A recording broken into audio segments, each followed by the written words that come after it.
ഈശോമിശിഹായ്ക്ക് സ്തുതിയായിരിക്കട്ടെ. ഞാൻ മാണിപ്പറമ്പിലച്ചൻ. ലത്തീൻ വേദപാഠകം പെസക വ്യാഴം. സുവിശേഷത്തിലെ യോഹന്നാൻ്റെ സുവിശേഷം 13-ാമത്തെ അധ്യായം 1 മുതൽ 15 വരെ വാക്യങ്ങളാണ് വായിക്കുന്നത്. നമുക്ക് ആ തിരുവചനം ഒന്ന് കേൾക്കാം. എന്നിട്ട് ഈ തിരുവചന പാഠത്തിലെ ചില വാക്കുകളെക്കുറിച്ച് നമുക്കൊന്ന് ധ്യാനിക്കാം. താൻ ഈ ലോകം വിട്ട് പിതാവിൻ്റെ അടുക്കിലേക്ക് പോകാനുള്ള നാഴിക വന്നുവെന്ന് പെസക തിരുനാളിന് മുമ്പേ യേശു അറിഞ്ഞു. ലോകത്തിൽ തനിക്കുള്ളവരെ സ്നേഹിച്ചതുപോലെ അവസാനം വരെ അവൻ അവരെ സ്നേഹിച്ചു. അത്താഴമായപ്പോൾ പിശാച് ശിമയോന്റെ മകനായ യൂദാസ്കറിയോയുടെ ഹൃദയത്തിൽ അവനെ ഒറ്റിക്കൊടുക്കാൻ തോന്നിച്ചിരുന്നു. പിതാവ് സകലതും തൻ്റെ കൈകളിൽ ഏൽപ്പിച്ചിരിക്കുന്നുവെന്നും താൻ ദൈവത്തിൽ നിന്ന് വരികയും ദൈവത്തെങ്കിലേക്ക് പോവുകയും ചെയ്യുന്നുവെന്നും യേശു അറിഞ്ഞിരിക്കെ അത്താഴത്തിൽ നിന്ന് എഴുന്നേറ്റ് മേലങ്കി ഊരിവെച്ച് ഒരു തുവർത്ത് എടുത്ത് അരയിൽ കെട്ടി. പിന്നെ ഒരു പാത്രത്തിൽ വെള്ളം പകർന്ന് ശിഷ്യന്മാരുടെ പാദങ്ങൾ കഴുകാനും അരയിൽ ചുറ്റിയിരുന്ന തൂവാല കൊണ്ട് തുടയ്ക്കാനും തുടങ്ങി. അവൻ ശിമയോൻ പത്രോസിന് അടുക്കലെത്തി. അവൻ അവനോട് ചോദിച്ചു, കർത്താവേ, നീ എൻ്റെ കാല് കഴുകുകയോ?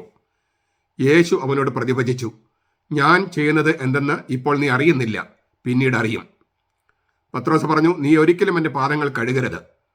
യേശു പ്രതിവചിച്ചു, ഞാൻ നിന്നെ കഴുകുന്നില്ലെങ്കിൽ നിനക്ക് എന്നോടുകൂടെ പങ്കില്ല. അപ്പോൾ ശിമയോൻ പത്രോസ് പറഞ്ഞു, കർത്താവ്, എൻ്റെ പാദങ്ങൾ മാത്രമല്ല കൈകളും ശിരസും കൂടി കഴുകണമേ. യേശു അവനോട് പറഞ്ഞു, കുളി കഴിഞ്ഞവൻ്റെ കാലുകൾ മാത്രമേ കഴുകേണ്ടതുള്ളൂ, അവൻ മുഴുവനും ശുദ്ധിയുള്ളവൻ. നിങ്ങൾ ശുദ്ധിയുള്ളവരാകുന്നു, എന്നാൽ എല്ലാവരും അല്ലതാനും. തന്നെ ഒറ്റക്കൊടുക്കുന്നവനെ അറിഞ്ഞിരുന്നത് കൊണ്ടാണ് എല്ലാവരും ശുദ്ധിയുള്ളവരല്ല എന്നവൻ പറഞ്ഞത്. അവരുടെ പാദങ്ങൾ കഴുകിയതിന് ശേഷം അവൻ മേലങ്കി ധരിച്ച് വീണ്ടും ഇരുന്ന് അവരോട് പറഞ്ഞു, ഞാൻ എന്താണ് ചെയ്തതെന്ന് നിങ്ങൾ അറിയുന്നുവോ? നിങ്ങൾ എന്നെ ഗുരുവെന്നും കർത്താവെന്നും വിളിക്കുന്നു. ഞാൻ അങ്ങനെ ആയതുകൊണ്ട് നിങ്ങൾ വിളിക്കുന്നത് ശരി തന്നെ. ആ കർത്താവും ആ ഗുരുവുമായ ഞാൻ നിങ്ങളുടെ പാദങ്ങൾ കഴുകിയെങ്കിൽ നിങ്ങളും പരസ്പരം പാദങ്ങൾ കഴുകേണ്ടതാണ്. എന്തെന്നാൽ ഞാൻ നിങ്ങൾക്ക് ചെയ്തതുപോലെ നിങ്ങളും ചെയ്യേണ്ടതിന് ഞാൻ നിങ്ങൾക്ക് മാതൃക നൽകിയിരിക്കുന്നു. ഇതിൽ ഓരോ വാക്കുകളുടെയും ആഴം നമുക്ക് എല്ലാം ആഴത്തിലേക്ക് പോകാൻ കഴിയില്ല. നമുക്ക് ചില വാക്കുകളൊന്ന് ഒന്നുകൂടി കേൾക്കുക. നാഴിക അല്ലെങ്കിൽ സമയം വന്നു. അവൻ സ്നേഹിച്ചു, അവസാനം വരെ സ്നേഹിച്ചു. താൻ വരികയും പോവുകയും ചെയ്യുന്നുവെന്ന് അവൻ അറിഞ്ഞു. മേലങ്കി ഊരി വെച്ചു, തുവർത്ത് എടുത്ത് അരയിൽ കെട്ടി, പിന്നെ തൂവാല കൊണ്ട് തുടയ്ക്കാൻ തുടങ്ങി. നിങ്ങൾ ശുദ്ധിയുള്ളവരാണ്, നിങ്ങളും പരസ്പരം പാദങ്ങൾ കഴുകണം. ഇങ്ങനെയുള്ള ചില വാക്കുകളുടെയൊക്കെ ചെറിയ തോതിലുള്ള ഒരു ധ്യാനമാണ് നമ്മൾ ഈ വീഡിയോയിൽ ഉദ്ദേശിക്കുന്നത്. ഒന്ന്, നാഴിക അല്ലെങ്കിൽ സമയം. ഈ ലോകം വിട്ട് പിതാവിൻ്റെ സന്നിധിയിലേക്ക് പോകാനുള്ള നാഴിക വന്നുവെന്ന് പെസക തിരുനാളിന് മുമ്പ് യേശു അറിഞ്ഞു. നമ്മൾ യോഹന്നാൻ്റെ സുവിശേഷം 2-ാമത്തെ അധ്യായം തൊട്ട് 4-ാമത്തെ വാക്യം തൊട്ട് നോക്കിയാൽ യേശു ഇടയ്ക്കിടയ്ക്ക് പറയുന്ന കാര്യം എന്താണ്? എൻ്റെ സമയം ആയിട്ടില്ല, എൻ്റെ നാഴിക ആയിട്ടില്ല. ഇപ്പോൾ ഈ പെസക തിരുനാളിന് മുമ്പ് യേശു പറയാണ്, എൻ്റെ മണിക്കൂർ, എൻ്റെ സമയം സമാഗതമായി. അതായത് ഈ അന്ത്യത്താഴത്തോടു കൂടി യേശുവിൻ്റെ നാഴിക വന്നു ചേരുകയാണ്. കർത്താവ് ശിഷ്യന്മാരോടൊത്ത് 12 സ്ലീഹന്മാരോടൊത്ത് കഴിക്കുന്ന ആ അന്ത്യത്താഴത്തോടു കൂടി യേശുവിന് പിതാവായ ദൈവം നിശ്ചയിച്ച മണിക്കൂർ, നാഴിക, മുഹൂർത്തം, ദൈവം നിശ്ചയിച്ച സമയത്തിനാണ് മുഹൂർത്തം എന്ന് പറയുക. ആ മുഹൂർത്തം വന്നു ചേർന്നിരിക്കുന്നു. നമ്മൾ ഹിന്ദു സഹോദരന്മാർ പറയുന്ന മുഹൂർത്തമല്ല, ഇവിടെ ദൈവം യേശുവിന് നിശ്ചയിച്ച ആ ദൈവനിശ്ചയപ്രകാരമുള്ള സമയം, മുഹൂർത്തം, അതാണ് നാഴിക. അത് വരികയാണ്. അത് വന്നുവെന്ന് യേശു തിരിച്ചറിയുന്നതും അത് ആ അന്ത്യഭോജനത്തിൽ കർത്താവ് ചെയ്യുന്ന കാര്യങ്ങളോട് കൂടി അത് വരികയാണ്. ആ സമയം വരികയാണ്. പിതാവ് പുത്രന് വേണ്ടി നിശ്ചയിച്ച മണിക്കൂർ വരികയാണ്. ആ നാഴിക വരികയാണ്. അതൊന്ന്. ആ അറിഞ്ഞവെന്ന് ഇല്ലേ, തനിക്ക് പിതാവിൻ്റെ പക്കലേക്ക് പോകാനുള്ള സമയമായി അല്ലെങ്കിൽ നാഴിക വന്നുവെന്ന് പെസഹാ തിരുനാളിലും പറഞ്ഞ യേശു അപ്പോൾ യേശുവിനെ കുറിച്ച് പറഞ്ഞ കാര്യം എന്താണ്? ലോകത്തിൽ തനിക്ക് സ്വന്തമായുള്ളവരെ അവൻ സ്നേഹിച്ചു, സ്നേഹമെല്ലാം നിവൃത്തിയാകുന്നത് വരെ സ്നേഹിച്ചു, അറ്റം വരെ സ്നേഹിച്ചു. ഈ പോകാനുള്ള സമയം അറ്റം വരെ സ്നേഹിക്കുക. അപ്പോൾ ഒരു പുറപ്പാട് സ്നേഹം അല്ലേ? പിതാവിൻ്റെ പക്കലേക്ക് പോകാനുള്ള സമയം, പുറപ്പാടിനുള്ള സമയം, സ്നേഹം. ഈ പുറപ്പാട് സ്നേഹം എന്ന 2 വാക്കുകളാണ് ഈ സമയത്തോട് കൂട്ടിവെച്ചിരിക്കുന്നത്. കർത്താവിൻ്റെ നാഴിക വന്നു കഴിഞ്ഞു. എന്തിനുള്ള നാഴികയാണ്? പിതാവിൻ്റെ പക്കലേക്ക് പുറപ്പെടാനുള്ള സമയം. ആ സമയത്ത് തന്നെയാണ് അവൻ അറ്റം വരെ സ്നേഹിച്ചു എന്നുള്ള ആ കാര്യവും രേഖപ്പെടുത്തിയിരിക്കുന്നത്. പുറപ്പാട്, പിതാവിൻ്റെ പക്കലേക്ക് പോകാനുള്ള പുറപ്പാട്, അത് സ്നേഹത്തിൻ്റെ പുറപ്പാടാണ്. വാസ്തവത്തിൽ ഈ പുറപ്പാട്, സ്നേഹം എന്നീ 2 വാക്കുകൾ ഈ യേശുവിൻ്റെ തിരുമണിക്കൂറിനെ കുറിച്ചുള്ള വ്യാഖ്യാനമാണ്. എൻ്റെ നാഴിക വന്നു എന്ന് യേശു പറയുന്നുണ്ടല്ലോ. ആ തിരുമണിക്കൂർ, ആ നാഴിക, അതിനെക്കുറിച്ചുള്ള യേശുവിൻ്റെ വ്യാഖ്യാനമാണ് ഈ പുറപ്പാട് സ്നേഹം എന്ന് പറയുന്നത്. സ്നേഹം എന്നതിനെ ഉപയോഗിക്കുന്ന വാക്ക് അഗാപ്പെ എന്നാണ്. ഞാൻ കുറച്ച് കഴിഞ്ഞ് അതിനെക്കുറിച്ച് ചെറുതായിട്ടൊന്ന് സൂചിപ്പിക്കാം. അഗാപ്പയെക്കുറിച്ച് മാത്രമല്ല, സ്നേഹത്തെക്കുറിച്ച് പറയുമ്പോൾ നമുക്ക് മറ്റൊരു കാര്യം കൂടി ചിന്തിക്കാനുണ്ട് കുറച്ച് കഴിഞ്ഞ്. ഈ പുറപ്പാട്, സ്നേഹം എന്ന ഈ 2 വാക്കുകളും ആ ആശയങ്ങളും സങ്കല്പങ്ങളും അങ്ങോട്ടും ഇങ്ങോട്ടും വെളിച്ചം പകരുകയാണ്. പുറപ്പാട് സ്നേഹത്തെ വ്യാഖ്യാനിക്കും, സ്നേഹം പുറപ്പാടിനെ വ്യാഖ്യാനിക്കും. അതിനാൽ തന്നെ പുറപ്പാടിനെയും സ്നേഹത്തെയും വിഭജിക്കാൻ പറ്റില്ല. സ്നേഹം, പുറപ്പാട് രണ്ടും ചേർന്നേ പോകുള്ളൂ. സ്നേഹം തന്നെ ഒരു പുറപ്പാടായതുകൊണ്ടാണത്. സ്നേഹം തന്നെ ഒരു പുറപ്പാടാണ്. ലവ് ഈസ് ആൻ എക്സോഡസ്, ഒരു രൂപാന്തരത്തിൻ്റെ പുറപ്പാട്. കുറച്ചുകൂടി പറഞ്ഞാൽ, വ്യക്തമാക്കിയാൽ, അധപതിച്ച മനുഷ്യവംശത്തിൻ്റെ പരിധികൾക്കപ്പുറത്തേക്ക് കാലെടുത്ത് വെക്കുന്ന പുറപ്പാടിനെയാണ് സ്നേഹമെന്ന് പറയുന്നത്. ഞാനൊന്നുകൂടെ ആവർത്തിക്കുകയാണ്. അധപതിച്ച മനുഷ്യവംശത്തിൻ്റെ പരിധികൾക്കപ്പുറത്തേക്ക് കാലെടുത്ത് വെക്കുന്ന പുറപ്പാടിനെയാണ് സ്നേഹമെന്ന് പറയുക. അതായത് മരണത്തിൻ്റെ താഴ്വരയിൽ നിബദിച്ചു പോയ, വീണുപോയ മനുഷ്യത്വത്തിൻ്റെ ഉയർത്തെഴുന്നേൽപ്പാണിത്. അതാണ് ശരിക്കുള്ള സ്നേഹം. മനുഷ്യത്വത്തിൻ്റെ തന്നെ പരിധികൾക്ക് പുറത്തേക്കുള്ള ഒരു പുറപ്പാടാണ് സ്നേഹം തന്നെ. അപ്പോഴേ അത് സ്നേഹമാകൂ. നമ്മൾ മുൻപ് ഒരിക്കൽ ഈ പ്രണയത്തെക്കുറിച്ചൊക്കെ ഞാൻ പറഞ്ഞപ്പോൾ വാലന്റൈൻസ് ഡേയുടെ ആ ധ്യാനം നിങ്ങളൊന്ന് കേൾക്കണം. ഞാൻ സ്നേഹത്തെക്കുറിച്ച് കുറച്ച് ആഴമേറിയിട്ട് പറഞ്ഞിട്ടുണ്ടായിരുന്നു. ഈ കഴിഞ്ഞ വാലന്റൈൻസ് ഡേയുടെ അന്നത്തെ സ്നേഹത്തെക്കുറിച്ചുള്ള ഒരു ടോക്ക്, അത് നിങ്ങൾ ഒന്നുകൂടി കേൾക്കുക. ഇപ്പം ഈ പറഞ്ഞ കാര്യങ്ങൾ അവിടെ കുറേ പറഞ്ഞിട്ടുള്ളത് കൊണ്ട് ഞാൻ ആവർത്തിക്കുന്നില്ല. മൂന്നാമത്തെ ഒരു സംഗതി പറയുന്നത്, ഈ അധപതിച്ച മനുഷ്യവംശത്തിൻ്റെ പരിധികൾക്കപ്പുറത്തേക്കുള്ള പുറപ്പാടാണ് സ്നേഹം എന്ന് പറഞ്ഞല്ലോ. അത് മനസ്സിലാക്കണമെങ്കിൽ നമ്മൾ മറ്റൊരു കാര്യം കൂടി തിരിച്ചറിയണം. എന്താണ്? ഈ പാപത്തിൻ്റെ പാതാളത്തിലേക്കുള്ള വീഴ്ച, പാപത്തിൻ്റെ പാതാളത്തിലേക്കുള്ള വീഴ്ച, ആ വീഴ്ചയിലൂടെ നമുക്ക് സംഭവിച്ചത് എന്താണ്? അത് നമ്മെ പരസ്പരം അന്യോന്യം അകറ്റിക്കളഞ്ഞു. നമ്മളെ പരസ്പരം ശത്രുക്കളായി. തീർന്നില്ല, നാം നമുക്ക് തന്നെ ശത്രുക്കളായി. നമ്മുടെ ഹൃദയത്തിൻ്റെ വാതിലുകളെല്ലാം കൊട്ടി അടയ്ക്കപ്പെട്ടു. നാം പരസ്പരം അന്യരായി തീരുക മാത്രമല്ല, നാം നമുക്ക് തന്നെ അന്യരായി. അത് ഈ റോമാലേഖനത്തിൽ 7-ാമത്തെ അധ്യായം 14 മുതൽ ഉള്ള തിരുവചനങ്ങളിൽ പൗലോസ് വളരെ മനോഹരമായിട്ട് അവതരിപ്പിച്ചിട്ടുണ്ട്. ഞാൻ ഇച്ഛിക്കുന്ന നന്മയല്ല ഞാൻ ചെയ്യുന്നത്, ഞാൻ ഇച്ഛിക്കാത്ത തിന്മയാണ്.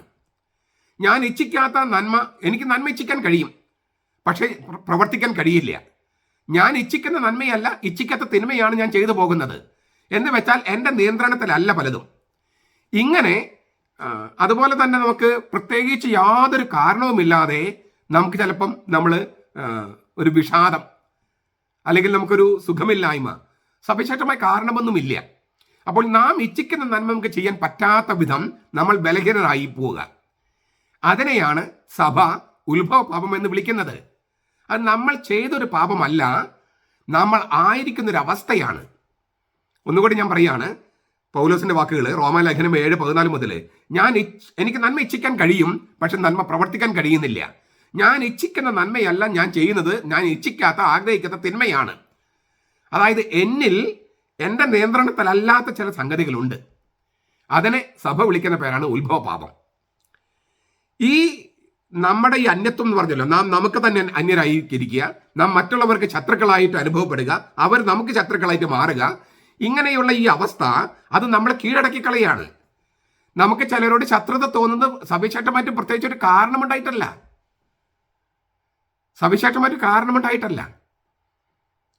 എനിക്ക് ഒരുപാട് അനുഭവങ്ങൾ അങ്ങനെയുണ്ട്. ഞാനൊരു ഒരു ഒരു സെമിനാറിൽ പ്രൊഫസറായിട്ട് നിയമിതനായി ചെല്ലുമ്പോൾ അവിടുത്തെ ഒരാൾക്ക് എന്നോട് അത്ര ഇഷ്ടമില്ല. അപ്പം അയാൾ എന്നെ ഇങ്ങനെ ഞങ്ങൾ തമ്മിൽ ആദ്യമായിട്ട് കാണുക. അപ്പം അയാൾ എന്നെ കാണുമ്പോഴൊക്കെ ഒന്ന് മാറി നടക്കും. അപ്പം എന്താണ് കാരണമെന്ന് എനിക്ക് മനസ്സിലായില്ല. കുറേ നാളുകൾ കഴിഞ്ഞപ്പോഴാണ് മനസ്സിലായത്, ഈ അദ്ദേഹം ഈ വരുന്ന മാണിപ്പറമ്പലച്ചൻ ഒരുപാട് കേട്ടിട്ടുണ്ട്, ഒരുപാട് ഗ്രന്ഥങ്ങൾ എഴുതിയിട്ടുണ്ട്, അങ്ങനെ ഒരുപാട് എന്നെക്കുറിച്ച് കേട്ടിട്ടുണ്ട്. ഇയാൾ ആരാണാവോ ഇത്ര വലിയ പേരെടുത്ത ആള്? ആ ഒരു ചിന്തയായിരുന്നു അദ്ദേഹത്തിന്. പിന്നീട് ഞങ്ങൾ വലിയ സുഹൃത്തുക്കളായിട്ട് മാറി കേട്ടോ. അതിനൊക്കെ കാരണങ്ങളുണ്ടായിരുന്നു. അതായത് ഈ വരാൻ പോകുന്ന ആളെക്കുറിച്ച് കുറേ കേട്ടിരിക്കുന്നു. നമ്മൾ സോക്രട്ടീസിനെ കുറിച്ച് കേട്ടിട്ടുണ്ടല്ലോ. സോക്രട്ടീസിനെ കൊല്ലാനായിട്ട് തീരുമാനിച്ചു ഏഥൻസിലെ കൗൺസിൽ, സർക്കാർ. അപ്പോൾ ഒരു റെഫറൻഡം, ജനഹിത പരിശോധന. അപ്പോൾ അവർ എഴുതി കൊടുക്കണം, ഈ സിറ്റിസൺസ്, ആഥൻസ് നിവാസികൾ എഴുതി കൊടുക്കണം, സോക്രട്ടീസിനെ കൊല്ലണമെന്ന് എഴുതി കൊടുക്കണം. അങ്ങനെ ഭൂരിപക്ഷം ഉണ്ടായാൽ സോക്രട്ടീസിനെ കൊല്ലാമെന്നാണ്. ചില മനുഷ്യർക്ക് എഴുത്തും വായനൊന്നും അറിയില്ല. ആരാ സോക്രട്ടീസ് എന്നും അറിയില്ല. അങ്ങനെ എഴുത്തും വായനയും അറിയാത്ത ഒരു മനുഷ്യൻ, സോക്രട്ടീസ് ആരാണെന്ന് അറിയാത്ത ഒരാൾ സോക്രട്ടീസിന് അടുക്ക് ചെന്നു. അത് സോക്രട്ടീസ് ആണെന്ന് അവർക്ക് അറിയില്ല. എന്നിട്ട് പറഞ്ഞു, ഒരു കാര്യം എനിക്ക് എഴുതി തരുമോ? അപ്പോൾ സോക്രട്ടീസ് പറഞ്ഞു, എന്താണ്? സോക്രട്ടീസിനെ കൊല്ലണം. അപ്പോൾ സോക്രട്ടീസ് എഴുതി കൊടുക്കുകയാണ്, സോക്രട്ടീസിനെ കൊല്ലണം. അപ്പം ഇങ്ങനെ എഴുതുന്ന നേരത്തെ ഈ സോക്രട്ടീസ് അദ്ദേഹത്തോട് ചോദിച്ചു, ഈ സോക്രട്ടീസ് താങ്കൾക്ക് എന്ത് ദ്രോഹമാണ് ചെയ്തിട്ടുള്ളത്?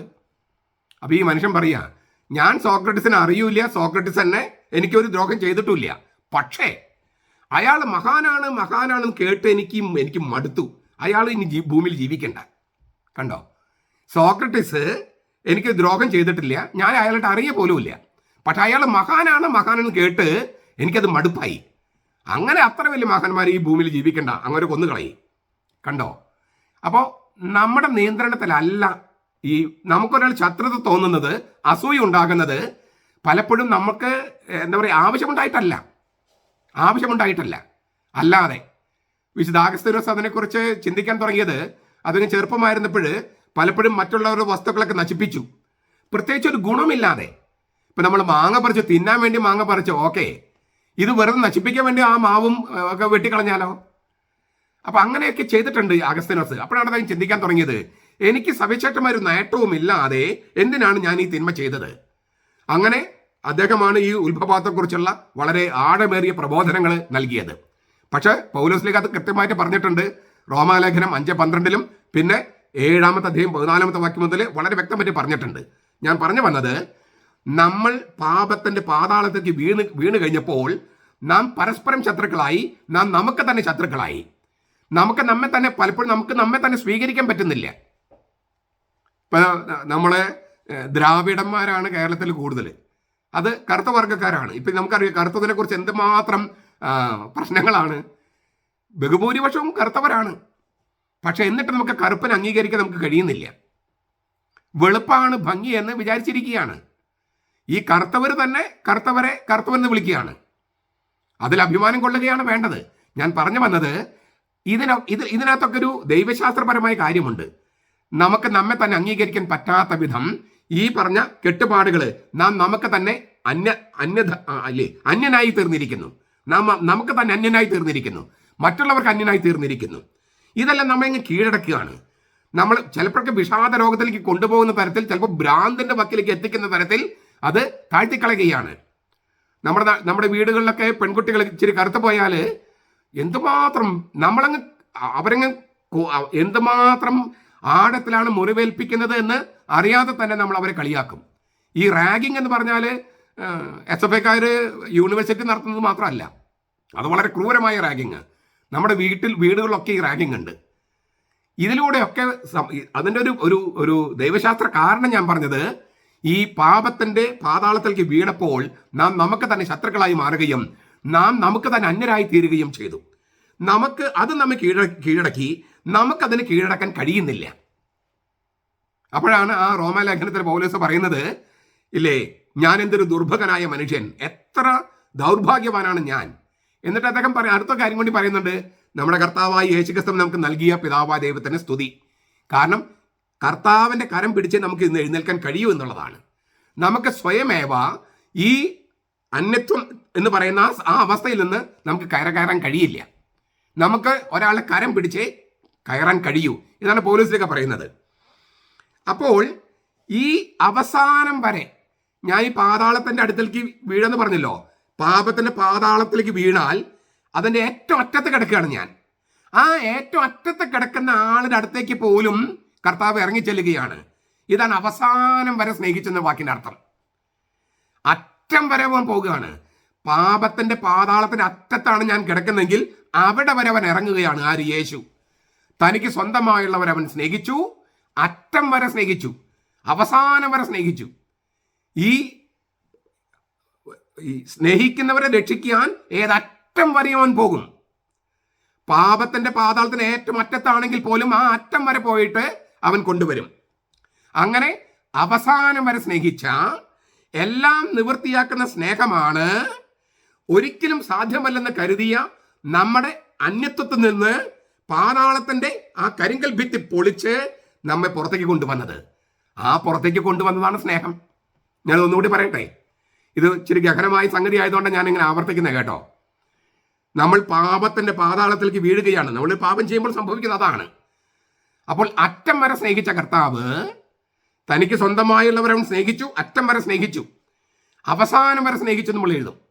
അവസാനം വരെ എന്ന് പറഞ്ഞാലും അറ്റം വരെ എന്ന് പറഞ്ഞാലും ഉദ്ദേശിക്കുന്നത് സ്നേഹിക്കുന്നവരെ രക്ഷിക്കാൻ വേണ്ടി അവ ഏതറ്റം വരെയും പോകുന്നുവെന്നാണ്. അങ്ങനെ എല്ലാം നിവൃത്തിയാക്കാൻ വേണ്ടി ഏതറ്റം വരെയും പോകുന്ന, ഏറ്റവസാനം വരെയും എത്തുന്ന അവന്റെ സ്നേഹമാണ് അതുവരെ സാധ്യമല്ലെന്ന് കരുതിയ, ഈ അന്യത്വം കൈവിടിഞ്ഞ് എഴുന്നേൽക്കാൻ കഴിയില്ല എന്ന് കരുതിയ ആ അവസ്ഥയിൽ നമ്മൾ എഴുന്നേൽപ്പിക്കുന്നത്. മറ്റു വാക്കുകളിൽ പറഞ്ഞാൽ, നമ്മൾ ആയിരിക്കുന്ന പാതാളക്കുഴിയുടെ കരിങ്കൽ ഭിത്തികൾ പൊളിച്ച് അത് ഭേദിച്ച് തകർത്ത് കളഞ്ഞ് നമ്മെ ഉയർത്തിക്കൊണ്ടുവരുന്നത് യേശുവിന്റെ സ്നേഹമാണ്. അറ്റം വരെ പോകുന്ന അവന്റെ സ്നേഹം, അവസാനം വരെ സ്നേഹിക്കുന്ന ആ സ്നേഹം, അതൊരു പുറപ്പാടാണ്. ഒരു പുറപ്പാടാണ്. അവൻ ഇങ്ങനെ കീഴ്പോട്ട് വരുന്നു, എന്നിട്ട് നമ്മളെ പൊക്കിയെടുത്ത് മുകളിലോട്ട് പോകുന്നു. കണ്ടോ? പുറപ്പാട്, രണ്ട് പുറപ്പാടുകളാണ്. അവൻ സ്വർഗത്തിലും ഭൂമിയിലേക്ക് വരുന്നു, തീർന്നില്ല, പാതാളം വരെ ഇറങ്ങുന്നു. കാരണം പാപം ചെയ്യുമ്പോൾ നമ്മൾ പാപത്തിന്റെ പാതാളത്തിലാണ് കിടക്കണേ, ഭൂമിയിലല്ല. ആ പാതാളത്തിലേക്ക് ഇറങ്ങി അറ്റം വരെ പോയി. നഷ്ടപ്പെട്ട ആടായി കിടക്കുന്നത് അവിടെയാണ്. ആ നല്ലിടയൻ നഷ്ടപ്പെട്ട ആടിനെ തേടുന്നവൻ പാതാളത്തിലേക്ക് ഇറങ്ങി അവിടെ കിടക്കുന്ന നമ്മെ അവന്റെ തോളിൽ കയറ്റി അവൻ പൊങ്ങി വരികയാണ്. അപ്പോൾ മുകളിൽ നിന്ന് കീഴ്പോട്ടുള്ളൊരു ഒരു പുറപ്പാട്, താഴെ നിന്നും മുകളിലേക്കുള്ള ഒരു പുറപ്പാട്. അത് സംഭവിക്കുമ്പോൾ ഇപ്പൊ നമുക്കത് എങ്ങനെയാണ് അനുഭവപ്പെടുന്നത്? നമ്മുടെ തന്നെ അഹംഭാവം എന്ന് പറയുന്ന ആ കരിങ്കൽ ഭിത്തി പൊളിച്ച് ആ അഹം എന്ന ഭാവത്തെ ചാമ്പലാക്കി ഈശ്വരത്വത്തിൽ വിലയം പ്രാപിക്കുന്ന തരത്തിൽ നമ്മെ ഉയർത്തിക്കൊണ്ടുവരുന്ന ആ അവസ്ഥ, അതാണ് ശരിക്കുള്ള സ്നേഹം. അതാണ് അഗാപ്പേ. അത് സാധ്യമാക്കിയത് ഞാൻ പറഞ്ഞു കഴിഞ്ഞു. യേശുവിന് അവസാനമില്ലാത്ത, അതിരുകളില്ലാത്ത സ്നേഹമാണ്. അപ്പോൾ യേശുവിൻ്റെ നാഴിക അല്ലെങ്കിൽ തിരുമണിക്കൂർ എന്ന് പറയുന്നത് നമ്മുടെ എല്ലാം സ്വാർത്ഥതയും അതിരുകൾക്കപ്പുറത്തേക്ക് വെക്കുന്ന ഒരു കാൽവെപ്പാണ്. അപ്പോൾ അത് രൂപാന്തരം കൂടിയാണ്. നമ്മുടെ അഹം എന്ന് പറയുന്ന ആ ഭിത്തി പൊളിച്ച് നമ്മെ അകത്തിൽ നിന്നും പുറത്ത് കൊണ്ടുവരികയാണ്. ഈഗോ എന്ന് പറയുന്ന, സ്വാർത്ഥത എന്ന് പറയുന്ന ആ മതിൽക്കെട്ട് പൊളിച്ച് നമ്മുടെ ഈ അഹം എന്ന് പറയുന്ന കാരാഗൃഹത്തിൽ നിന്ന്, ഈ കൽത്തുറങ്കിൽ നിന്ന് നമ്മെ പുറത്തു കൊണ്ടുവരികയാണ്. അപ്പൊ അത് രൂപാന്തരം കൂടിയാണ് അല്ലേ? നമ്മൾ ആ സ്വാർത്ഥത വെടിഞ്ഞ് പുറത്തേക്ക് വരല്ലേ? അപ്പോഴല്ലേ ശരിക്കുള്ള സ്നേഹമാകുന്നത്. അപ്പോൾ പരിവർത്തനത്തിന്റെ തിരുമണിക്കൂറാണ് കർത്താവിൻ്റെ ഈ നാഴിക. സ്നേഹത്തിന്റെ ശക്തി കൊണ്ടാണ് ഈ രൂപാന്തരം അല്ലെങ്കിൽ പരിവർത്തനം കർത്താവ് നമ്മിൽ വരുത്തുന്നത്. അപ്പോൾ പുറപ്പാട്, സ്നേഹം, തിരുമണിക്കൂർ, ഈ മൂന്ന് വാക്കുകളുടെ അർത്ഥം ചെറിയ തോതിൽ പറഞ്ഞു. ഞാൻ ഈ പറയുന്നത് നിങ്ങളൊരു 2-3 പ്രാവശ്യം കേട്ടാലാണ് അതിൻ്റെ കറക്റ്റ് അർത്ഥം കിട്ടുകയുള്ളൂ കേട്ടോ. ചിലപ്പോൾ ഒരു 6-7 പ്രാവശ്യം കേൾക്കണം എന്ന് വിചാരിച്ച് മനസ്സിലാകുന്നതെന്ന് വെച്ചാൽ തള്ളിക്കളയരുത്. ഇത് വളരെ ഗൗരവമായ സംഗതിയാണ്. പെസഹ വ്യാഴാഴ്ച പള്ളിയിൽ തിരുക്കർമ്മങ്ങൾക്ക് പോകുന്നതിന് മുമ്പ്, വൈകിട്ടായിരിക്കലോ തിരുക്കർമ്മങ്ങൾ ലത്തീൻ സഭയിൽ, അതിനു മുമ്പ് ഇതൊന്ന് ധ്യാനിച്ച് 3-4 പ്രാവശ്യം ധ്യാനിച്ച് പോയാൽ പള്ളിയിൽ തിരുക്കർമ്മത്തിൽ പങ്കെടുക്കുമ്പോൾ നിങ്ങൾക്ക് കുറച്ചുകൂടി ഒരു ദൈവാനുഭവം ഉണ്ടാക്കാൻ സാധ്യതയുണ്ട്. ഈ അറ്റം വരെ അല്ലെങ്കിൽ അവസാനം വരുന്ന വാക്കിന് യേശു ഉപയോഗിക്കുന്ന വാക്ക് ഗ്രീക്ക് വാക്ക് തേലോസ് എന്നാണ്. തേലോസ്, അറ്റം വരെ പോകുന്ന സ്നേഹം. ഞാൻ പറഞ്ഞല്ലോ, സ്നേഹിക്കുന്ന രക്ഷിക്കാൻ വേണ്ടി ഏതറ്റം വരെയും പോകുക, അതിനെയാണ് പറയുക. ഞാനത് എളുപ്പത്തിൽ മനസ്സിലാക്കാൻ പല പ്രാവശ്യം ഞാൻ ഉപയോഗിച്ചൊരു ഉദാഹരണം വീണ്ടും പറയുകയാണ്. ഇപ്പം നമ്മുടെ ഒരു മകനോ മകളോ സ്കൂളിൽ മഹാവികൃതിയാണെന്ന് വിചാരിക്കുക. അപ്പോൾ അവർ ടീച്ചർമാർ പല പ്രാവശ്യം വാണിംഗ് കൊടുത്തിട്ടും താക്കീത് ചെയ്തിട്ടും അവൻ അനുസരിക്കുന്നില്ലെങ്കിൽ മാതാപിതാക്കളോട് ചെല്ലാൻ പറയും, കുട്ടികളെക്കുറിച്ച് പറയാനായിട്ട്. അപ്പോൾ അവിടെ വെച്ചിട്ട് ഇല്ലേ, നിങ്ങളുടെ മകൻ ഇങ്ങനെ ചെയ്തു എന്നൊക്കെ പറഞ്ഞിട്ട് ടീച്ചർമാരോ പ്രിൻസിപ്പളൊക്കെ പറയുമ്പോൾ നമ്മളെന്താ ചെയ്യുക? നമ്മൾ ആ കുട്ടികളെ സ്നേഹിക്കുന്നുണ്ടെങ്കിൽ ഇങ്ങനെ ചേർത്ത് പിടിച്ചിട്ട് പറയും, ടീച്ചറെ എൻ്റെ മോനത് ചെയ്യില്ല. നമുക്കറിയാം നമ്മുടെ മോൻ ചെയ്യുമെന്ന്. അപ്പോൾ നമ്മൾ നുണയാണോ പറയണേ? അല്ല. നാം സ്നേഹിക്കുന്നവരെ രക്ഷിക്കുന്ന ഏതറ്റം വരെ നമ്മൾ പോകും. അവിടെ നമ്മുടെ മുമ്പിൽ ശരികൾ മാത്രമേ ഉള്ളൂ, അവിടെ നുണയൊന്നുമില്ല. അബ്രഹാമിൻ്റെ കഥയിൽ നോക്കുക, അല്ലേ? നിന്റെ ഭാര്യ സാറ ചിരിച്ചത് എന്തുകൊണ്ട്? കർത്താവ് ചോദിച്ചു. നിന്റെ ഭാര്യ സാറ ചിരിച്ചത് എന്തുകൊണ്ട്? സാറയ്ക്ക് ആ നേരത്ത് ഭർത്താവിനെ രക്ഷിക്കാൻ ഒറ്റ മാർഗമുള്ളൂ. ആ ഓക്കുമരത്തിൻ്റെ പുറകിൽ നിന്ന് തിരിച്ചു വന്നിട്ട് പറഞ്ഞു, ഞാൻ ചിരിച്ചില്ല. നമുക്ക് തന്നെ നോണാന്നൊക്കെ പറയാം, പക്ഷേ ബൈബിൾ അങ്ങനെ കാണില്ല. ഭർത്താവിനുള്ള സ്നേഹം, ഭർത്താവിനെയാണ് കർത്താവ് നിന്റെ ഭാര്യ സാറ ചിരിച്ചത് എന്തുകൊണ്ട്? ഇന്നാണെങ്കിൽ നമ്മൾ പറയും, ഭാര്യയല്ലേ ചിരിച്ച, ഞാനല്ലല്ലോ കർത്താവെ, ഭാര്യയോട് നേരിട്ട് ചോദിച്ചോളം പറയും. അന്ന് അങ്ങനെയല്ല. ഭാര്യയുടെ സ്വഭാവത്തിനോ ഉത്തരവാദി ഭർത്താവാണ്. അതുകൊണ്ട് നിന്റെ ഭാര്യ സാറ ചിരിച്ചത് എന്തുകൊണ്ട്? ഭർത്താവിനോട് സ്നേഹത്തെ പ്രതി ഭർത്താവിനെ രക്ഷിക്കാൻ വേണ്ടി സാറ പറഞ്ഞു, ഞാൻ ചിരിച്ചില്ല. അതാണ് സ്നേഹമുള്ള ഭാര്യ ചെയ്യുക. ഭർത്താവിനെ സ്നേഹിക്കുന്നെങ്കിൽ അവൾ ഏതറ്റം വരെയും പോകും. ദൈവമാണ് കുറ്റപ്പെടുത്തെങ്കിൽ പോലും. നമ്മൾ ടീച്ചറോ പ്രിൻസിപ്പളോ നമ്മൾ കുറ്റപ്പെടുത്തുമ്പോഴും നാം മക്കളെ സ്നേഹിക്കുന്നെങ്കിൽ ആ മക്കളെ ചേർത്ത് പിടിച്ചിട്ട് പറയും, എൻ്റെ മകൻ അങ്ങനെ ചെയ്യില്ല. അത് നുണയാന്നൊക്കെ പ്രിൻസിപ്പളോ അച്ഛനോ ഒക്കെ പറഞ്ഞോട്ടെ, പക്ഷെ നമ്മളത് കൂട്ടാക്കില്ല. കാരണം അറ്റം വരെ സ്നേഹിക്കുക എന്ന് പറഞ്ഞതിൻ്റെ അർത്ഥം ഇതാണ്. അവിടെ നമ്മുടെ മുമ്പിൽ വേറെ വഴികളില്ല. അപ്പോൾ അതിന് കർത്താവ് ഉപയോഗിച്ച വാക്കാണ് തേലോസ്. ഈ തേലോസ് എന്ന വാക്കിൻ്റെ അതിൻ്റെ മറ്റൊരു ഒരു രൂപം, ക്രിയാരൂപം ഉപയോഗിച്ചിട്ടാണ് കുരിശിൽ കിടന്ന് കർത്താവ് പറയുന്നത് എല്ലാം പൂർത്തിയായി. തെത്തലസ്തായ് എന്നാണ് അവിടെ ഗ്രീക്ക്. തെത്തലസ്തായ് എന്ന് പറഞ്ഞാൽ ഈ തേലോസ് എന്ന വാക്കിൻ്റെ തന്നെ പദപ്രയോഗമാണ്. അതിൻ്റെ തന്നെ പൂർണ്ണ ക്രിയാരൂപമാണ്. തേലോസ് നാമരൂപമാണ്, ഈ തെത്തലസ്തായ് പറഞ്ഞാൽ പൂർണ്ണ ക്രിയാരൂപമാണ്. അപ്പോൾ തേലോസ് എന്ന് പറഞ്ഞാൽ അറ്റം വരെ, അവസാനം വരെ, അത് നാമരൂപം. തെത്തലസ്തായ് എന്ന് പറഞ്ഞാൽ ക്രിയാരൂപം. അപ്പോൾ കുരിശിൽ കിടന്ന് ആ വാക്ക് പറഞ്ഞുകൊണ്ട് കർത്താവ് മരിക്കണേ, എല്ലാം നിവൃത്തിയായി, എല്ലാം പൂർത്തിയായി, എല്ലാം മനോജ്ഞമായി നിർവഹിച്ചു എന്നൊക്കെ തർജ്ജമ ചെയ്യാം. അതായത് ഇത് ഈ രണ്ടും തമ്മിൽ നല്ല ബന്ധം കണ്ടോ? അവസാനം വരെയുള്ള സ്നേഹം എല്ലാം പൂർത്തിയാക്കുന്ന സ്നേഹമാണ്. അറ്റം വരെ പോകുന്ന സ്നേഹം എല്ലാം മനോജ്ഞമായി നിർവഹിക്കുന്ന സ്നേഹമാണ്. എല്ലാം പരിപൂർണമായും മനോജ്ഞമായും പൂർത്തിയാക്കുന്നത് വരെ അവൻ സ്നേഹിച്ചു എന്നാണ് അർത്ഥം. എല്ലാം മനോജ്ഞമായും ദൈവഹിതപ്രകാരവും നിവൃത്തിയാക്കുന്നത് വരെ അവൻ സ്നേഹിച്ചു. ദൈവഹിതമനുസരിച്ച് ഏറ്റവും അറ്റം വരെ പോയി, ഏറ്റവും അവസാനം വരെ പോയി സ്നേഹിച്ചത് കൊണ്ടാണ് അവന് എല്ലാം നിറവേറിയെന്ന് പറയാനായിട്ട് കഴിയുന്നതും. പിതാവിൻ്റെ ഇഷ്ടമനുസരിച്ച് അറ്റം വരെ പോയി, അവസാനം വരെ പോയി മനുഷ്യരെ സ്നേഹിച്ചത് കൊണ്ടാണ് കുരിശിൽ കിടന്ന് പറയാൻ കഴിയുന്നത് എല്ലാം നിവൃത്തിയായി. ഞാൻ അവസാനം വരെ സ്നേഹിച്ചുകൊണ്ട് പിതാവിൻ്റെ ഇഷ്ടം നിറവേറ്റിക്കൊണ്ട് ഇതാ മരിക്കുന്നു. ഈ തെത്തലസ്തായ് എന്ന വാക്ക്, ഗ്രീക്ക് വാക്ക്, ദൂവേ റൈംസ് എന്നൊരു പരിഭാഷയുണ്ട്. അവർ തർജ്ജമ ചെയ്തിരിക്കുന്നത് വളരെ മനോഹരമായ വേറൊരർത്ഥത്തിലാണ്. അത് ഇറ്റ്സ് കോൺസുമേറ്റഡ് എന്നാണ്. ഇറ്റ്സ് കോൺസുമേറ്റഡ് എന്ന വാക്കിൻ്റെ അർത്ഥം അറിയോ? നിങ്ങളിപ്പോൾ ഒരു വിവാഹമോചന കേസുമായിട്ട് കോടതി ചെന്നാൽ അവർ ചോദിക്കുന്ന ചോദ്യങ്ങൾ ഒന്നാണ്, ഈ വിവാഹം കോൺസമേറ്റഡ് ആയോ എന്ന് വെച്ചാൽ ഭാര്യയും ഭർത്താവും ലൈംഗിക ബന്ധത്തിൽ ഏർപ്പെട്ടോ എന്നാണ്. അതിനാണ് കോൺസമേഷൻ എന്ന് പറയുക. അപ്പോൾ കുരിശിൽ കിടന്ന കർത്താവ് പറഞ്ഞത് ഈ വാക്ക് ഇങ്ങനെ തർജ്ജമ ചെയ്യാം, ഇറ്റ് ഈസ് കോൺസമേറ്റഡ്, അതായത് ബന്ധപ്പെട്ട് കഴിഞ്ഞു. ഇറ്റ് ഈസ് കോൺസമേറ്റഡ് എന്ന് വെച്ചാൽ ബന്ധപ്പെട്ട് കഴിഞ്ഞു. സ്വർഗവും ഭൂമിയും തമ്മിൽ ബന്ധപ്പെട്ട് കഴിഞ്ഞു കുരിശിൽ, യേശുക്രിസ്തുവിൽ. കുരിശിൽ കിടക്കുന്ന യേശുക്രിസ്തുവിൽ സ്വർഗവും ഭൂമിയും ബന്ധപ്പെട്ട് കഴിഞ്ഞു, ദൈവവും മനുഷ്യനും ബന്ധപ്പെട്ട് കഴിഞ്ഞു. നിങ്ങൾക്ക് കുർബാനയിൽ ദിവ്യകാരുണ്യം എന്ന് നമ്മൾ പറയുമെങ്കിലും ഇംഗ്ലീഷിൽ ഹോളി കമ്മ്യൂണിയൻ എന്നാണ്. Holy communion, communion, 1-to-1 union, 1-to-1 union. ഞാൻ അതിനു മുമ്പ് തുടക്കത്തിൽ പറഞ്ഞൊരു കാര്യം പറയുകയാണ്. ഇതെൻ്റെ ഒരു പുസ്തകം, ഇംഗ്ലീഷ് പുസ്തകം പോളിഷ് ഭാഷയിലേക്ക് തർജ്ജമ ചെയ്തിരിക്കുന്നതാണ്.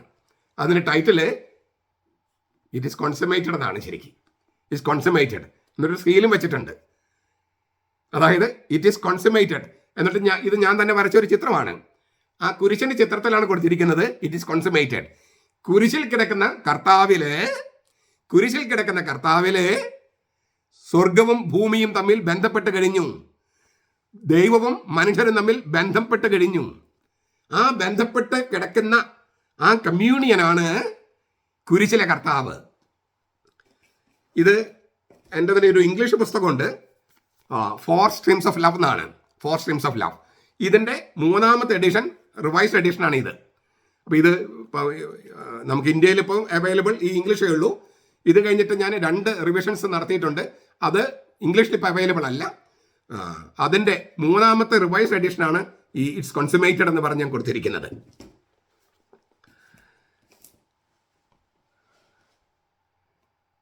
ഈ യൂറോപ്പിൽ ഞാൻ പല ആളുകൾക്ക് ക്ലാസ് എടുക്കാൻ പോകുന്നുണ്ട്. മെസ്സിയാനിക് ജ്യൂസ് എന്ന് പറയുന്ന ഒരു വിഭാഗത്തിന് ക്ലാസ് എടുക്കാൻ പോകാറുണ്ട്, യഹൂദന്മാർക്ക്. പിന്നെ പ്രോട്ടസ്റ്റന്റുകാർക്ക് ക്ലാസ് എടുക്കാൻ പോകാറുണ്ട്, കത്തോലിക്കർക്ക് പോകാറുണ്ട്. ഈ പ്രോട്ടസ്റ്റന്റുകാരും കത്തോലിക്കരും തമ്മിൽ പലയിടത്തും ഒരുമിച്ചുള്ള പല ശുശ്രൂഷകളുണ്ട്.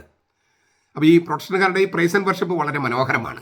അതിൻ്റെ ഒരു ചെറിയ ഒരു രൂപമാണ് കത്തോലിക്കരുടെ കരിസ്മാറ്റിക് പ്രാർത്ഥനകൾ.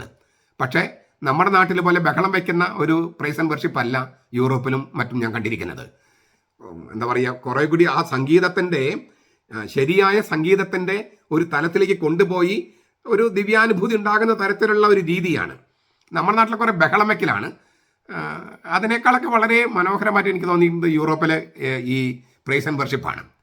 ഈ പ്രൈസ് ആൻഡ് വർഷിപ്പും പരിപാടിയും ക്ലാസ്, പ്രൈസ് ആൻഡ് വർഷിപ്പ് ഇതെല്ലാം കഴിഞ്ഞിട്ട് പ്രോട്ടസ്റ്റന്റുകാർ ഇങ്ങനെ പ്രൈസ് ആൻഡ് വർഷിപ്പ് തുടരും, കത്തോലിക്കർ കുർബാനയിൽ പങ്കെടുക്കാൻ വേണ്ടി പോകും. അപ്പോൾ പ്രോട്ടസ്റ്റന്റുകാർ എന്നോട് പറഞ്ഞൊരു കാര്യമാണ്, ഈ ഞങ്ങൾ പ്രൈസ് ആൻഡ് വർഷിപ്പൊക്കെ എത്ര കേമാന്ന് പറഞ്ഞാലും ഒരു ദിവ്യാനുഭൂതി എന്നൊക്കെ പറഞ്ഞാലും ഞങ്ങൾക്ക് ഇതിനൊരു ക്ലൈമാക്സ് ഇല്ല, ഒരു അത്യുച്ചി ഇല്ല. നിങ്ങൾക്കതുണ്ട്. കാരണം എന്താ? നിങ്ങൾ കുർബാനയിൽ പങ്കെടുക്കുന്നു, കർത്താവിൻ്റെ വചനത്തിന് ജീവൻ വെപ്പിച്ച് കർത്താവ് അവരുടെ സന്നിഹിതനാകുന്നു, എന്നിട്ട് കർത്താവും നിങ്ങൾ തമ്മിൽ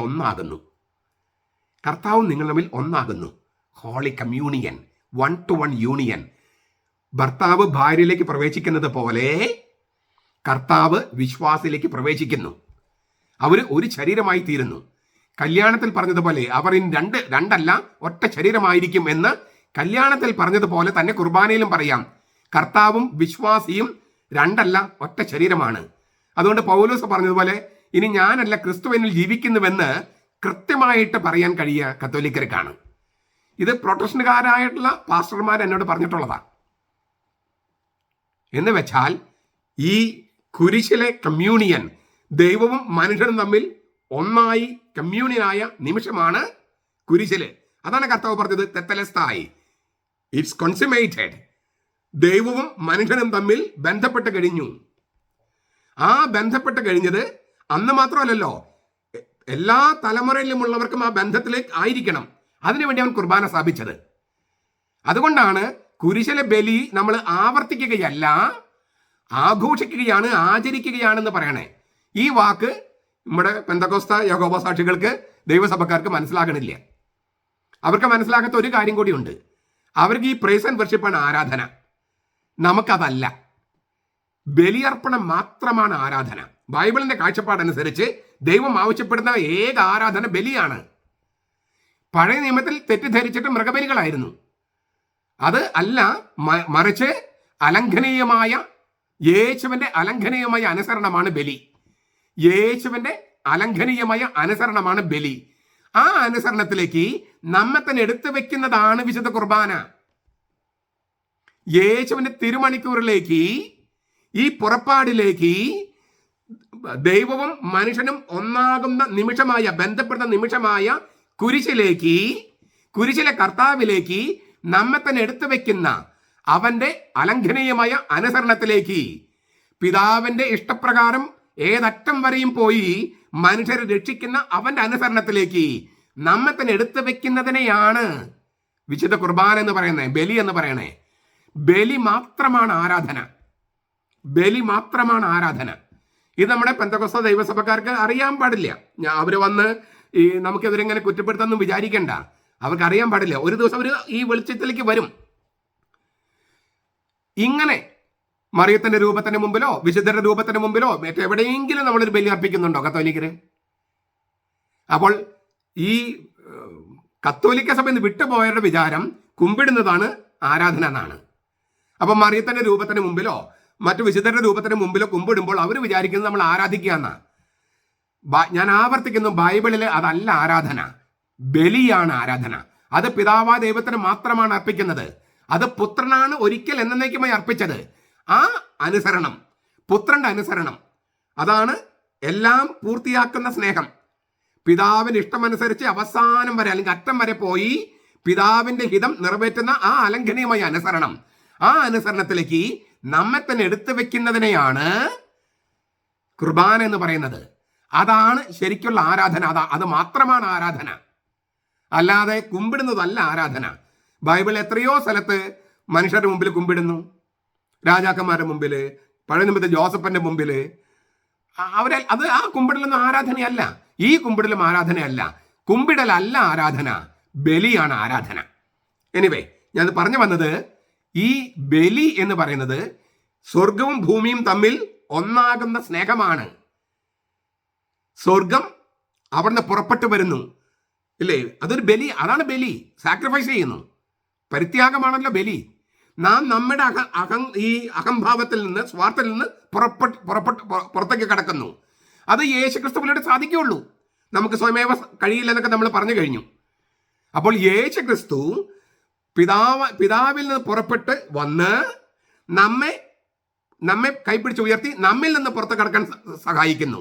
ഈ രണ്ട് സ്നേഹങ്ങൾ, പിതാവിൽ നിന്നുള്ള സ്നേഹവും നമ്മിൽ നിന്നുള്ള സ്നേഹവും, ഈ പുറത്ത് കിടക്കുന്ന സ്നേഹം, അത് രണ്ടും കൂടി ഒന്നാകുന്ന, അതാണ് കുരിശിലെ കമ്മ്യൂണിയൻ, അതാണ് കോൺസുമേഷൻ. ബന്ധപ്പെട്ട് കഴിഞ്ഞു. ദൈവവും മനുഷ്യരും തമ്മിൽ യേശുക്രിസ്തുവിൽ ബന്ധപ്പെട്ട് കഴിഞ്ഞു. അത് കുരിശിൽ നടന്നു. കുരിശിൽ നടന്നത് അന്ന് മാത്രം നടന്നാൽ പോരല്ലോ. അന്ന് മാത്രം നടന്നാൽ അന്നത്തെ ആളുകൾക്കല്ലേ അതിന് ഗുണം കിട്ടുള്ളൂ.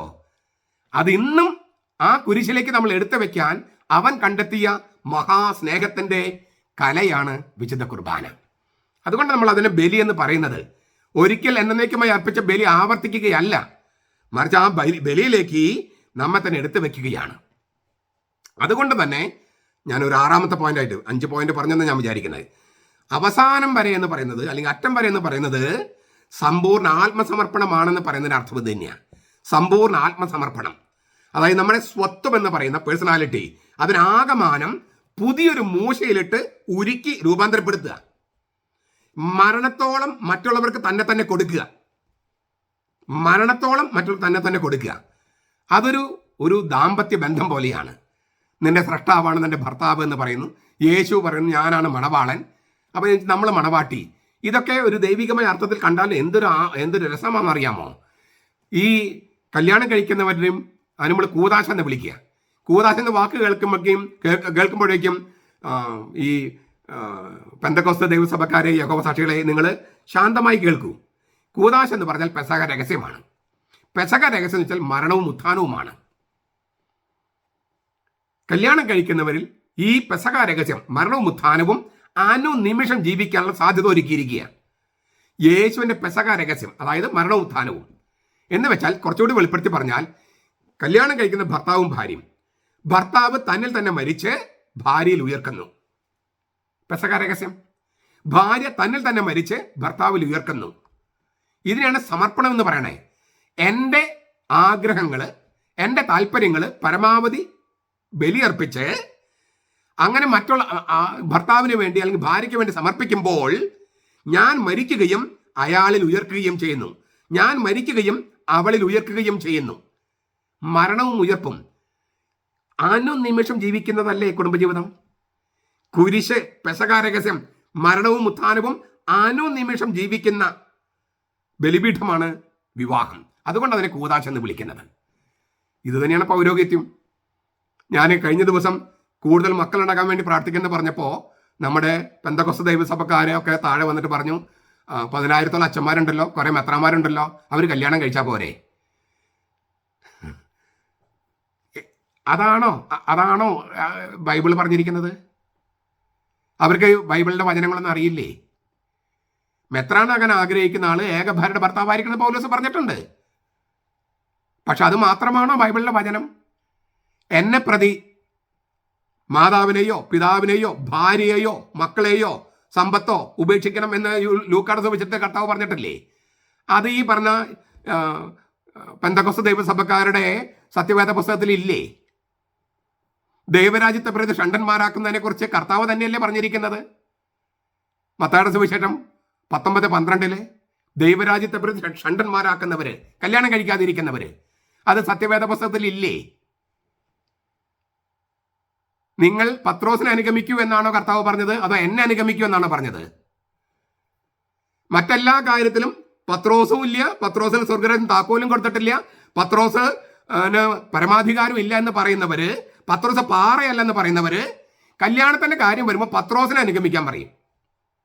എന്തൊരു ഇരട്ടത്താപ്പാണിത്! നിങ്ങൾക്കൊരു ഉളുപ്പ് തോന്നണില്ലേ?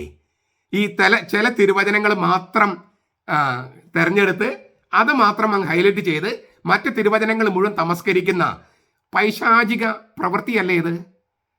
അതിൽ നിങ്ങൾ പിന്തിരിയണ്ടേ?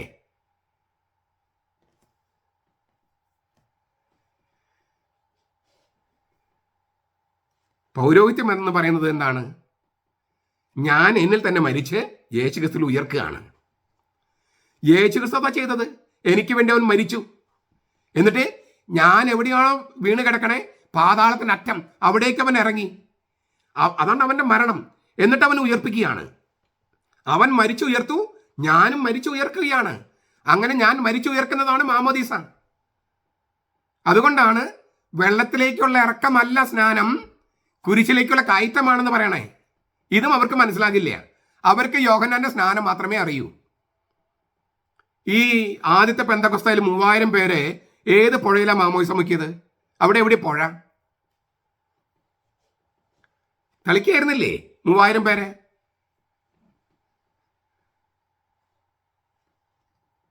അങ്ങനെ എത്രയോ രംഗങ്ങളുണ്ട്. വെള്ളത്തിൽ മുക്കിയിട്ടുണ്ട്.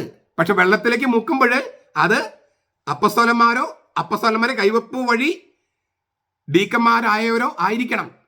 അല്ലാതെ ആരെങ്കിലും ഒരു ദിവസം അമേരിക്കയിൽ പൊട്ടിമുളച്ച ഒരു പാസ്റ്റർ വന്ന് വെള്ളത്തിലേക്ക് മുക്കിയാൽ പരിശുദ്ധാത്മാവിന് കിട്ടില്ല.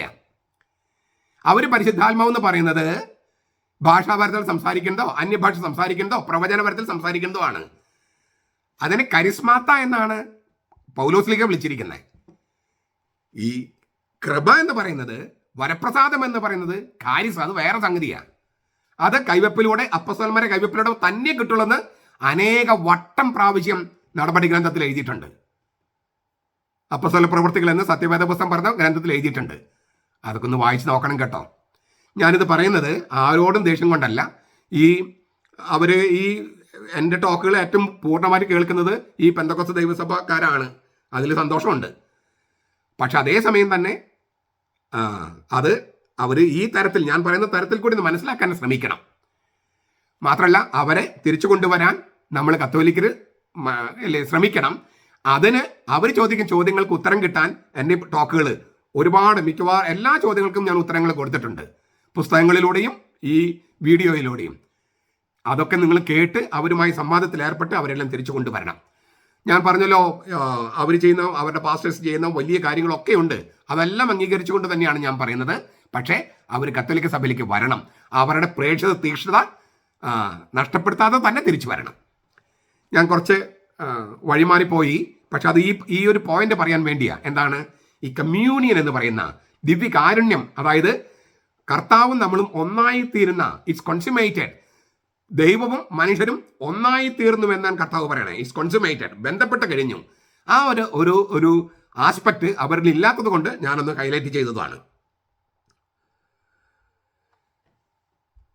ഈ പുറപ്പാടിനെ കുറിച്ച്, ദൈവം മനുഷ്യനായി ഭൂമിയിലേക്ക് വന്ന പുറപ്പാടിനെ കുറിച്ച് ഒരു കാര്യം കൂടി പറയട്ടെ.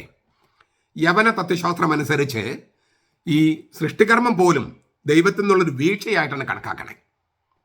ദൈവത്തിൽ നിന്ന് വീണുപോയി, പ്രപഞ്ചം ദൈവത്തിൻ്റെ കയ്യിൽ നിന്ന് വീണു പോയതാണ് പ്രപഞ്ചം എന്നാണ് യവന തത്വജ്ഞാനികൾ പറയണേ. നമ്മുടെ ഹൈന്ദവ തത്വജ്ഞാനികൾ എന്താ പറയണത്? ഇതൊരു മായയാണ്, മായ. അതായത് കയറിനെ പാമ്പായി തെറ്റിദ്ധരിച്ചത് പോലെയാണ് ഈ പ്രപഞ്ചം. യഥാർത്ഥമല്ല, ഈ പ്രപഞ്ചം യഥാർത്ഥമല്ല, വെറും തോന്നലാണ്. അതുകൊണ്ടാണ് നമ്മൾ ഇപ്പം ഈ അടുത്ത കാലത്താണല്ലോ നമ്മൾ ഈ ലോകം യഥാർത്ഥമാണെന്ന് ചിന്തിക്കാൻ തുടങ്ങിയതും നമ്മൾ വികസനത്തെക്കുറിച്ചൊക്കെ ചിന്തിക്കാൻ തുടങ്ങിയത്. അല്ലെങ്കിൽ നമുക്ക് ഇതൊന്നും ചിന്തിച്ചിരുന്നില്ല. ഈ ക്രൈസ്തവ സംസ്കൃതിയിൽ എത്രയോ മുന്നോട്ട് പോയതിന് ശേഷമാണ് നമ്മൾ ഇന്ത്യയിലേക്ക് ആ വക ചിന്തകളൊക്കെ വരുന്നത്. കാരണം ഈ ലോകം മായയാണ്, യഥാർത്ഥമല്ലെന്നാ.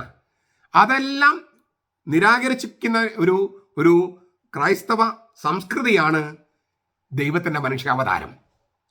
സൃഷ്ടികർമ്മം ഒരു പതനമല്ല എന്നും ദൈവത്തിൻ്റെ പ്രസാദാത്മക തിരുവിഷ്ടത്തിൽ നിന്ന് നടന്നതാണ് എന്നും, അതുകൊണ്ടാണ് ഈ ഭൂമിയിലേക്ക് ദൈവം തന്നെ മനുഷ്യനായി വന്നത് എന്നുമാണ് ബൈബിള് പഠിപ്പിക്കുന്നത്. അത്യഗാധമായ സ്നേഹത്തിൻ്റെ ഒരു ചലനമോ മുന്നേറ്റമോ ആണ് ദൈവത്തിൻ്റെ ഭൂമിയിലേക്കുള്ള പുറപ്പാട്. ആ സ്നേഹത്തിൻ്റെ നിർഗമനം, പുറപ്പാട്, അതിൻ്റെ യഥാർത്ഥ സ്വഭാവം വെളിപ്പെടുത്തുന്നത് ഇവിടെയാണ്. എവിടെ? ഈ തിരുമണിക്കൂറിൽ സൃഷ്ടികളോടും വഴിതെറ്റിപ്പോയതോ നഷ്ടപ്പെട്ടതോ ആയ ആട്ടിൻകുട്ടിയോടുമുള്ള സ്നേഹമാണ് ഈ നിർഗമനത്തിൻ്റെ, പുറപ്പാടിൻ്റെ ഛേദോവികാരം.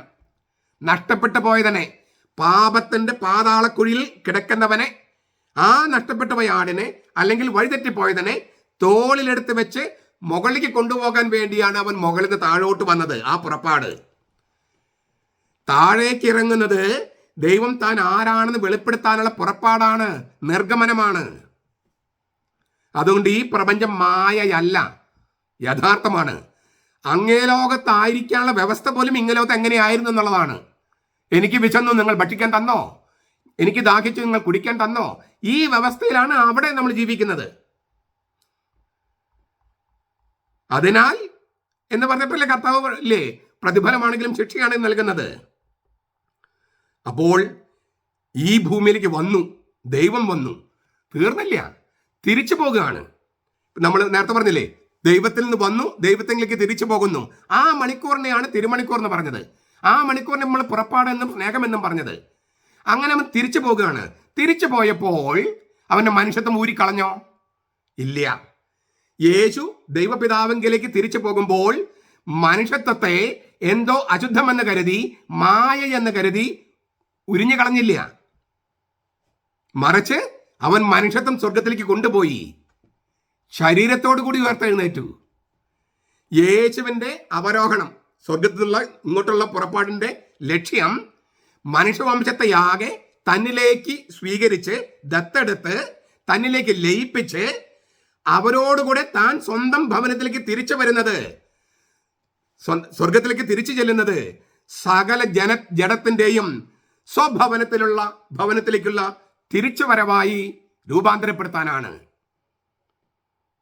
ഞാൻ ഒന്നുകൂടി പറയുകയാണത്. യേശുവിൻ്റെ അവരോഹണത്തിൻ്റെ ലക്ഷ്യം എന്താണ്? മനുഷ്യവംശത്തെയാകെ, നമ്മയാകെ തന്നിലേക്ക് ലയിപ്പിച്ച്, ദത്തെടുത്ത് ലയിപ്പിച്ച് ഒന്നായി നമ്മളെയും സ്വർഗത്തിലേക്ക് കൊണ്ടുപോവുക. അതൊരു പുറപ്പാട്. ഈ പുറപ്പാടിന് വേണ്ടിയാണ് അവൻ അവിടെ നിന്ന് ഇങ്ങോട്ട് പുറപ്പെട്ടു വന്നത്. ചുരുക്കത്തിൽ യേശുവിൻ്റെ തിരിച്ചുവരവില്, സ്വർഗത്തിലേക്ക് തിരിച്ചു പോക്കിൽ പുതുതായി എന്തോ സംഭവിക്കുന്നു. യേശു ഏകനായിട്ടല്ല തിരിച്ചു പോകുന്നത്.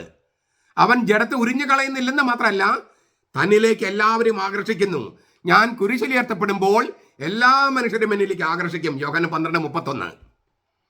അതുകൊണ്ട് തന്നെ നമുക്ക് എല്ലാവർക്കും ഒരു പുറപ്പാട് സംഭവിക്കുകയാണ് യേശുവിൽ.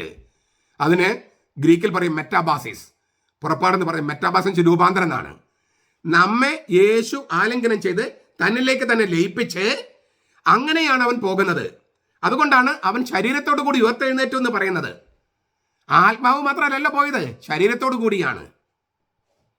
നമ്മൾ യോഹന്നാന്റെ സുവിശേഷത്തിന്റെ തുടക്കത്തിൽ എന്താ പറയുന്നത്? അവൻ സ്വഭവനത്തിലേക്കും സ്വന്തക്കാരുടെ അടുത്തേക്കും വന്നു, അവർ അവനെ സ്വീകരിച്ചില്ലെന്നാണ്. എന്നാൽ സ്വീകരിച്ചവർക്കെല്ലാം ദൈവമക്കളാകാൻ കഴിവ് നൽകി.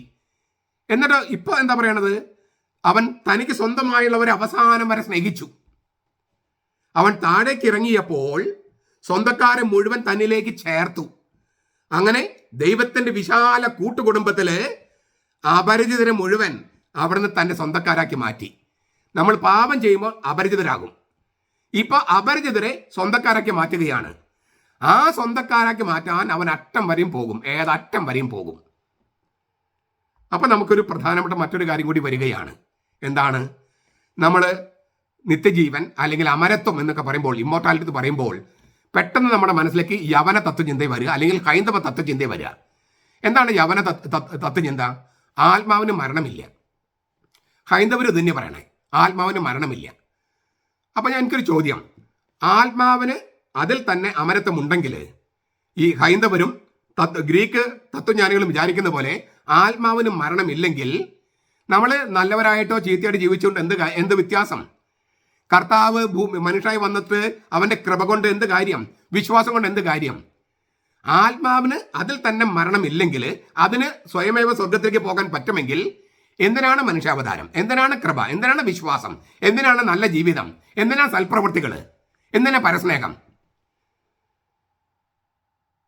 ഞാൻ പറയട്ടെ, ആത്മാവിന്റെ അമരത്വത്തിലല്ല ക്രിസ്ത്യാനികൾ വിശ്വസിക്കുന്നത്. ആത്മാവിന്റെ അമരത്വത്തിലല്ല ക്രിസ്ത്യാനികൾ വിശ്വസിക്കുന്നത്, ആളുടെ അമരത്വത്തിലാണ്.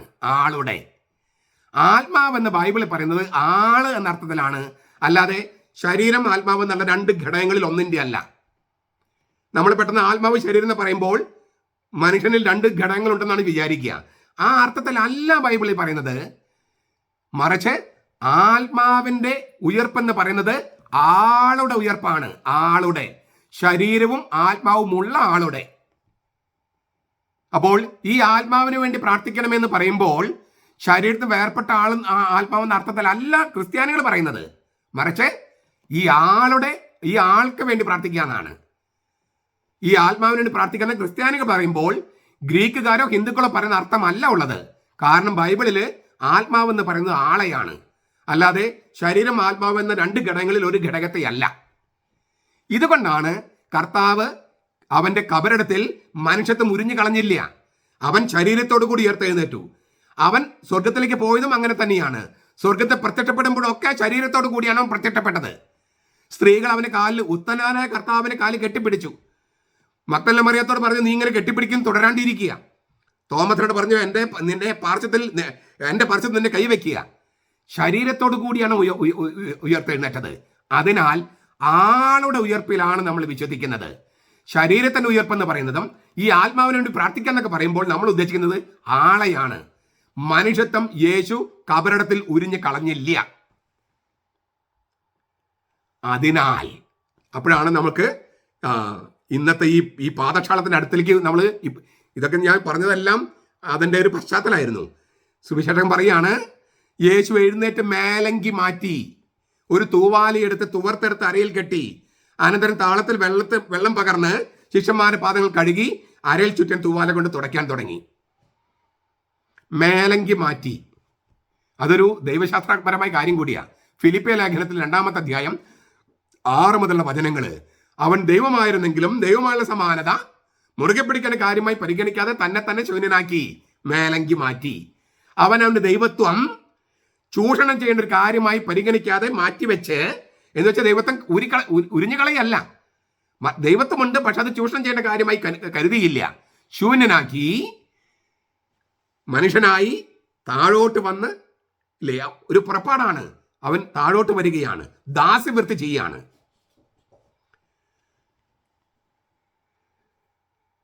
സ്വയം ദൈവത്തെ പോലെയാകാൻ ശ്രമിച്ച ആദാം, അതാണ് നമ്മൾ ബൈബിളിന്റെ തുടക്കത്തില്, നീ ഇത് കഴിച്ചാൽ ദൈവത്തെ പോലെയാകും എന്നാണ് പിശാച് പറഞ്ഞത്. തിരിച്ച് ആദാമിനെ ഹവയ്ക്ക് ഒരു കാര്യം ചോദിക്കാമായിരുന്നു, സാത്താനോട്, ഈ സർപ്പത്തോട്, നീ ഇത് കഴിച്ചു നോക്കിയോ? ഞങ്ങൾ കഴിച്ച ദൈവത്തെ പോലെ ആകുന്നുള്ള നീ പറയണേ, നീ ഒന്ന് കഴിച്ചു നോക്കിയേ. അത് ചോദിക്കാൻ തോന്നിയില്ല. ഏതായാലും സ്വയം ദൈവത്തെ പോലെ ആകാൻ ആഗ്രഹിച്ച ആദാമിന്റെ എതിർ ദിശയിലാണ് യേശുക്രിസ്തു. അവൻ ദൈവമായിരുന്നിട്ടും ദൈവമായുള്ള സമാനത മുറുകെ പിടിക്കേണ്ട കാര്യമായി പരിഗണിക്കാതെ തന്നെ ശൂന്യനാക്കി, മനുഷ്യനായി, ദാസനായി. ആ ദാസ്യവൃത്തിയാണ് ഇപ്പോൾ ഇവിടെ കാണുന്നത് പാദക്ഷാളനത്തില്. അവൻ ദൈവത്തെ ചൂഷണം ചെയ്യാതെ മനുഷ്യനിലേക്ക് ഇറങ്ങുകയാണ്. പുറപ്പാടാണത്. അതാണ് സ്നേഹം. അറ്റം വരെയുള്ള സ്നേഹം, അവസാനം വരെ സ്നേഹം.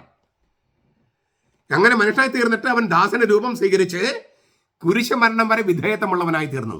ആ വിധേയത്വമാണ് ഈ പറയുന്ന പാദക്ഷാളനത്തില്, പ്രവൃത്തിയിൽ കർത്താവ് വെളിപ്പെടുത്തണേ. കർത്താവിന്റെ രക്ഷാകരമായ ശുശ്രൂഷ മുഴുവൻ ഈ ഒരു ഒറ്റ പ്രവൃത്തിയിൽ വെളിപ്പെടുത്തിയിരിക്കുകയാണ്.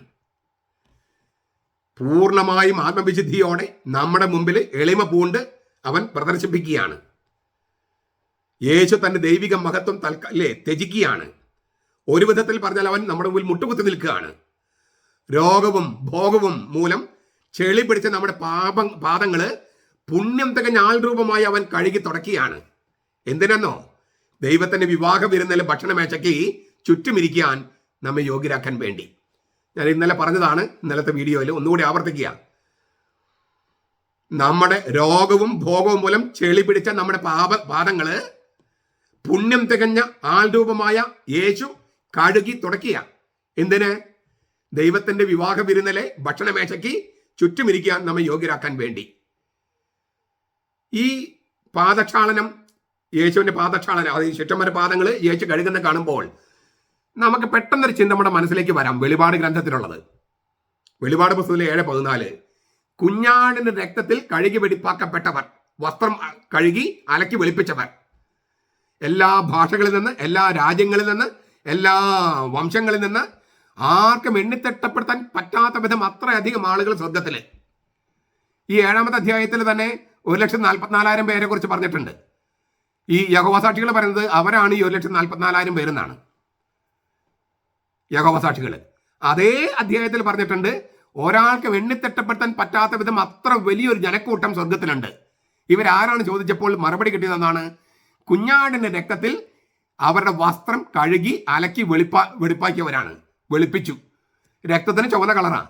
അവർ വസ്ത്രം കഴിക്കുമ്പോൾ അവർ വെളുത്തു എന്ന് വെച്ചാൽ അതിന് ഒരുപാട് അർത്ഥങ്ങളുണ്ട്. ഞാൻ ഒരൊറ്റ അർത്ഥം മാത്രം, 2 അർത്ഥം മാത്രം സൂചിപ്പിക്കുക.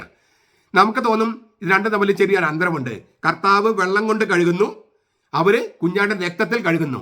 രണ്ടും തമ്മിൽ വൈരുദ്ധ്യമുണ്ടോ? ഒരു വൈരുദ്ധ്യവും ഇല്ല. എന്താണ് കാര്യം? യേശുവിന്റെ രക്തം കൊണ്ട് നമ്മളെ തന്നെ കഴുകാൻ നമ്മൾ അനുവദിക്കുകയാണ്. അന്ന് പാദക്ഷാളനത്തിൽ കർത്താവ് വെള്ളം കൊണ്ട് കഴുകിയത് കുരിശിൽ നമ്മെ രക്തം കൊണ്ട് കഴുകുന്നതിന്റെ പ്രതീകമാണ്. ഇപ്പൊ നമ്മളെ തന്നെ കഴുകുന്നത് അവന്റെ രക്തം കൊണ്ടാണ്. അത് കൗതാശികമായി നടക്കുന്ന എവിടെയാണ്? കുർബാനയിൽ. നമ്മൾ കുർബാന സ്വീകരിക്കുകയാണ്, അവന്റെ രക്തം സ്വീകരിക്കുകയാണ്. അപ്പോൾ കുഞ്ഞാടിന്റെ രക്തം കൊണ്ട് നമ്മുടെ ആത്മാവിനെയും ശരീരത്തെയും കഴുകി, അപ്പോൾ വെളുത്ത നൈർമല്യമുള്ള സ്വർഗത്തിലേക്ക് പ്രവേശിക്കാൻ പറ്റുന്ന തരത്തിൽ ആളത്വം നമുക്ക് കിട്ടുകയാണ്. കുഞ്ഞാടിന്റെ രക്തത്തിൽ കഴുകി വെടിപ്പാക്കുന്നത് ഇപ്പോൾ കുർബാനയിലുമാണ്. അപ്പോൾ